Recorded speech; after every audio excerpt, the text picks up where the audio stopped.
In today's video, I'm going to teach you how to play video clips on a Framer website. To get started, open Framer and head into the dashboard where your projects are listed. From there, click on the project you want to work on so you can open the editor and make changes directly on your site. Once your project is open, click the plus icon to insert a new element. In the Insert menu, choose Media.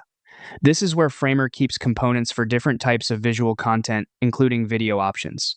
At this point, you'll choose the type of video source that fits your setup. If you want to use a raw video file or a direct link to a hosted video file, choose Video. If your clip already lives on a streaming platform, you can choose the Vimeo option instead.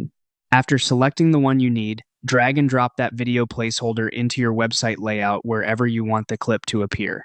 Next, click on the video media element you just added so its settings become available.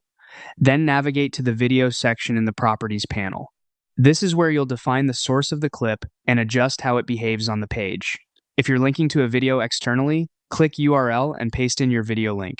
Make sure the link ends with a standard video file extension, such as MP4, so the browser can recognize and play it properly. If you're uploading the video directly instead, click Upload in the source options. Then choose your file from your computer. It's a good idea to use an optimized video file here so your page loads faster and the playback feels smoother for visitors. After that, go to the playback settings. If you want the video to start automatically, change the toggle to Yes. You can also enable looping so the clip plays continuously from start to finish without stopping. And that's it. Your video clip is now set up inside Framer and ready to enhance your website.